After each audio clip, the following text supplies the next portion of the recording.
Salut les gars, bienvenue sur musculationprisedemasse.com. Ici Étienne. Et c'est Charles. Sur musculationprisedemasse.com, on vous donne des conseils scientifiques de musculation. On répond à vos questions de musculation, puis on vous donne des trucs d'entraînement au gym.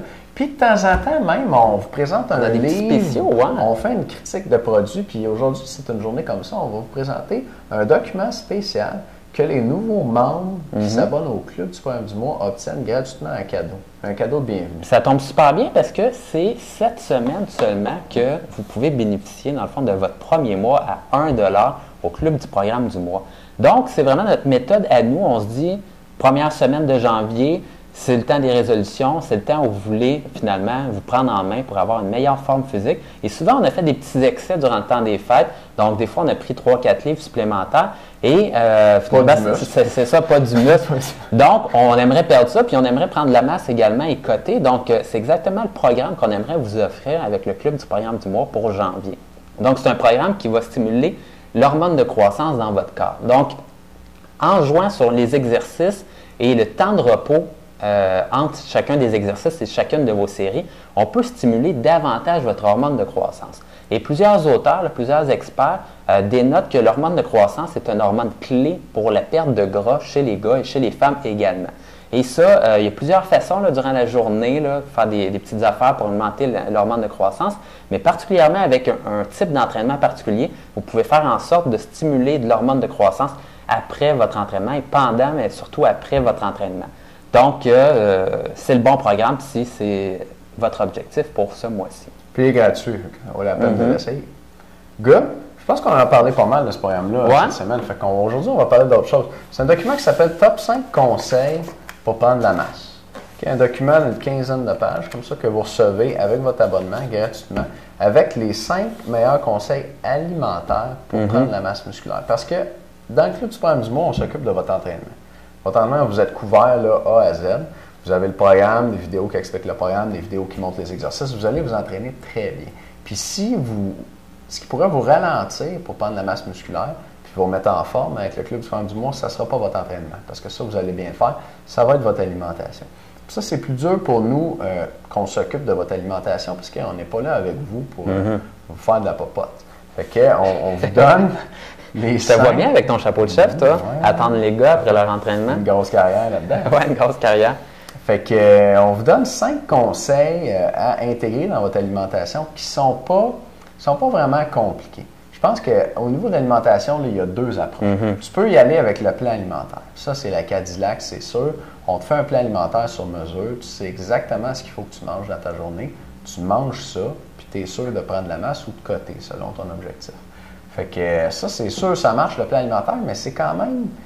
Ça prend de la motivation. C'est une grosse intervention.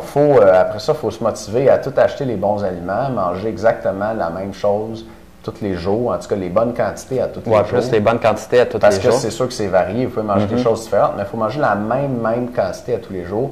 Puis là, on coche ce qu'on a mangé dans la journée. En tout cas, moi, je fonctionne comme ça. Je le mets sur mon fridge, je coche les affaires, puis là, ben, je me dis, OK, là, il me reste 3 portions de produits céréaliers, puis si j'avais le goût de manger de la viande, mais c'est tout bad parce qu'il faut que je mange des céréales. Fait que... c'est vrai, ça a l'air. C'est vrai, hein? Fait que ça, c'était un peu plus... En tout cas, ça marche, mais ça demande de la motivation. Fait que l'autre façon de faire, c'est d'essayer d'améliorer son alimentation. Puis je pense pour les gens qui ne sont pas encore prêts comme à faire le saut vers un plan alimentaire, c'est de juste suivre des conseils généraux, mais qui sont pleins de bon sens pour prendre la masse et se remettre en forme au niveau de l'alimentation. Puis c'est ça que vous avez là-dedans, il y en a 5. Ouais. C'est les 5 conseils les plus importants. Ouais, si vous suivez ça, là, vous avez fait quelque chose comme 80% de ce que vous pouviez faire pour avoir une bonne alimentation pour prendre la masse musculaire. Moi, sincèrement, la première fois que je l'ai lu, parce que c'est Étienne qui l'a écrit, je l'ai trouvé vraiment solide. Puis, sincèrement, il doit y avoir une dizaine de pages, mais à chacune des pages, ça vaut vraiment la peine. Vous avez également toutes les explications pourquoi ces conseils-là, vraiment précisément. Puis, c'est vraiment précis sur les conseils, ce que vous devez faire avec ceux-ci. C'est sûr, là, c'est pas un livre de 200 pages. Fait que, si vous aimez ça, lire des romans, là, il y en a d'autres. Mais si vous voulez juste savoir quoi faire rapidement, ça fait la job. Puis des fois, moi, j'aime ça, avoir un texte qui me dit quoi faire en 10 pages. Pas besoin de lire le livre au complet pour savoir quoi faire. Ben ça, j'ai écrit ça de cette façon-là pour ça. Si vous n'aimez pas nécessairement lire là, des pages, ben vous êtes couvert avec ça parce que ça vous dit quoi faire sans vous perdre dans les détails et la théorie. Ben, souvent, moi, ça fait ça. Là. Quand j'achète un livre, je lis 20 pages. Puis là, je trouve finalement un petit truc pas pire, je le souligne. Puis là, j'ai 20 autres pages à lire pour trouver quelque chose de pas pire, tu sais. Fait qu'on va regarder ensemble qu'est-ce qu'il y a là-dedans. Premièrement, il y a une feuille résumée des 5 conseils. On peut la montrer vite vite. Les 5 conseils sont là. Fait que après que vous l'ayez lu, vous n'avez pas besoin de vous le lire au complet pour vous souvenir quoi faire. Je vous les donne bien rapidement dès le début. Puis ensuite, on part dans les conseils. Donc, le premier conseil, c'est quelle quantité de protéines manger à tous les jours. Parce que ça, c'est très important, les protéines. Si vous avez une diète riche en protéines, vous allez construire de la masse musculaire plus rapidement. C'est pas pour rien que les suppléments de protéines sont si populaires que ça en entraînement. Fait que, quelle quantité de protéines manger pour une personne de poids moyen, taille et de poids moyen, et puis des exemples d'aliments avec quelle quantité de protéines qu'il y a dans chacun de ces aliments-là. Parce que, je sais pas pour toi, Charles, mais moi, je suis tellement habitué, là, je le sais, tu sais, je regarde un steak, puis je sais qu'il va avoir 32 grammes de protéines dans celui-là parce qu'il pèse 120 grammes, mettons. Mais c'est pas tout le monde là, qui est habitué avec les aliments comme ça, qui est capable de voir un yogourt puis de savoir combien de grammes de protéines dedans. Bien, vous avez des exemples là-dedans. Puis, je vous dis aussi exactement quelle quantité de protéines manger si vous êtes plus ou moins lourd. Donc, vous avez la formule à utiliser pour calculer votre apport en protéines. Oui, c'est excellent ça, parce que c'est certain que vous n'avez pas besoin d'un apport de protéines très important si vous n'en faites pas de la musculation. Ou si vous entraînez vraiment en endurance, là, vous êtes le genre de gars qui va faire son jogging dehors ou qui fait du ski de fond l'hiver. À ce moment-là, vous n'avez pas besoin d'une quantité astronomique de protéines. Par contre, si vous entraînez en musculation puis vous sentez vos muscles le lendemain, c'est qu'il y a une reconstruction musculaire. Puis la reconstruction des fibres, c'est vraiment à partir de protéines que c'est reconstruit. Donc, si vous ne les avez pas, vous passez tout droit. Puis ce qui se passe dans votre corps, c'est tout simplement que si vous n'avez pas les protéines en circulation, mais le corps va faire, mais il faut que ça se reconstruise. Là. Mon biceps il a été déchiré, il a été brisé, il faut que je le reconstruise, ça me prend des protéines. Je vais aller j'en ai pas en circulation, je vais aller les chercher dans d'autres muscles de mon corps pour aller reconstruire mon biceps parce que je n'ai pas le choix. Et là, c'est comme un cercle vicieux comme ça. Puis si ça fait longtemps que vous entraînez puis vous ne prenez pas de masse musculaire, ça se peut qu'un des problèmes, ça soit parce que votre corps n'a jamais assez de nouvelles protéines pour construire du nouveau muscle. Exactement. Ouais. Puis, je termine ici avec des exemples de collations que vous pouvez manger qui sont riches en protéines. Le deuxième conseil, c'est la bonne quantité de calories à manger à tous les jours pour prendre de la masse.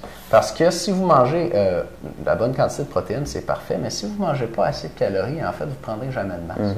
La quantité de calories, c'est le facteur numéro 1 qui va déterminer si vous prenez du poids en masse musculaire ou si vous perdez du poids, si vous perdez du gras puis vous cotez. Ce sur quoi on joue en premier, c'est la quantité de calories que vous mangez. Puis ça, c'est une erreur que je vois bien des débutants faire. C'est clair. Ils ne mangent pas assez. Ils font tout ce qu'il faut. Là. Ils s'entraînent, ils prennent, mettons, des protéines, de la créatine, ils s'entraînent souvent.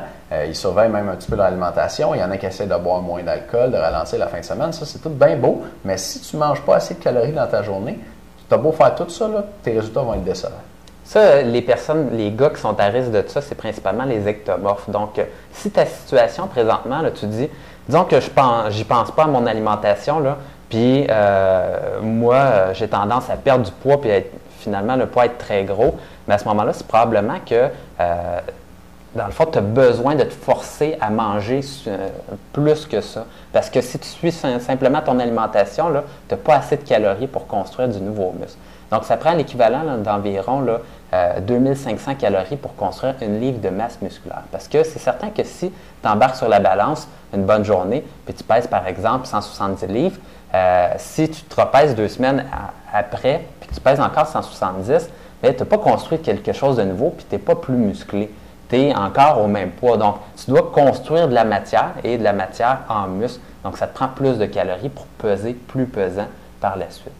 C'est ça, fait qu'on t'explique ça un petit peu plus en détail là-dedans avec des trucs, 7 trucs pour manger plus dans ta journée. Encore une fois, des trucs pour t'aider à manger plus sans nécessairement suivre un plan alimentaire, donc avoir plus de calories dans ton alimentation pour prendre de la masse. Mais si tu n'as pas envie de tout chambouler ton alimentation, puis tu veux juste comme des trucs rapides et efficaces pour t'aider à manger plus, tu en as 7 là-dedans.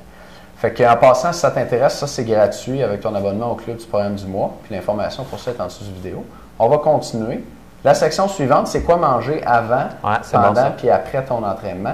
La période autour de l'entraînement, c'est la période la plus importante dans ta journée au niveau de ton alimentation pour prendre de la masse parce que c'est à ce moment-là, 1, que tes muscles travaillent dans ton entraînement, puis 2, que tes muscles récupèrent. Puis on sait, par exemple, immédiatement après l'entraînement, il y aurait une fenêtre où si tu as de l'énergie, tu as des calories, tu as du sucre, tu as des protéines en circulation dans ton sang, à ce moment-là, tes muscles vont récupérer plus vite. Et puis, sur plusieurs semaines, on le voit dans les études à moyen long terme, là, les gens prennent plus de masse musculaire quand ils prennent, par exemple, des suppléments avant, pendant ou après l'entraînement. Souvent, on dit qu'il y a une fenêtre comme 30 minutes après votre entraînement, là, mais la vérité, c'est que vraiment, là, c'est durant votre entraînement, finalement, là, que c'est le plus important. Plus que vous êtes proche de votre entraînement, puis vous donnez les bons nutriments pendant que le corps, finalement, a besoin de ça pour reconstruire ses muscles, plus il va se dire, OK, là, je recommence à construire des muscles tout de suite, puis j'ai les moyens pour le faire. Il n'y a rien de pire, finalement, qu'être à jeun là, pendant genre 8 heures après votre entraînement. Mais ou même à jeun avant de s'entraîner puis de ne pas manger. Il y a même des études qui montrent que quand on fait un entraînement en musculation le matin à jeun, si on ne mange pas, on perd la masse musculaire. C'est vous dire à quel point c'est important. Puis c'est sûr, Charles disait, là, le 30 minutes après l'entraînement, on entend souvent que c'est là que c'est important, mais si je mange dans le 30 minutes après l'entraînement, ce que je mange, c'est pas tout de suite rendu dans mon sang. Il faut que ça soit digéré puis absorbé. Puis ça passe dans mon système digestif. Donc, il faut que j'aie mangé avant pour que ça soit disponible pendant et après. Fait qu'on discute de ça en détail ici. On vous donne exactement quelle quantité de protéines et de glucides prendre avant, pendant et après l'entraînement. Puis on vous donne des exemples d'aliments. Vous pouvez aller chercher ça et de suppléments, si vous voulez les deux. Fait que ça couvre les 3 derniers conseils, dans le fond, le avant, le pendant, puis le après. Puis on termine avec le résumé des 5 conseils, puis avec un graphique pour vous aider à vous rappeler là, rapidement comment il faut arranger votre alimentation, combien de temps prendre votre shake, mettons, votre collation avant l'entraînement, quoi boire pendant, combien de temps attendre après, puis quoi boire après. Ouais, si je me souviens bien, là, ça vient d'un travail d'université que tu avais fait, ça, Étienne, un travail de recherche? Oui, effectivement. Okay. C'est un travail sur, au bac, on pouvait faire des stages, dans le fond, ou faire des travaux de recherche. Moi, j'ai fait 2 travaux de recherche au lieu de faire des stages. Puis, je fais un travail de recherche de 135 heures sur les protéines. Les protéines puis le gain de masse musculaire, puis je me suis beaucoup basé là-dessus. Oui, absolument. C'était ton document résumé à toute fin. Oui. Yes. Bon, mais écoutez, si vous voulez obtenir ça, si vous voulez avoir un bon programme d'entraînement pour prendre de la masse en janvier, mais vous savez quoi faire. Le lien est juste en bas du vidéo ici. Et vous avez jusqu'à samedi pour profiter du premier mois à 1 $. À 1 $. Merci de nous écouter. Salut. À demain.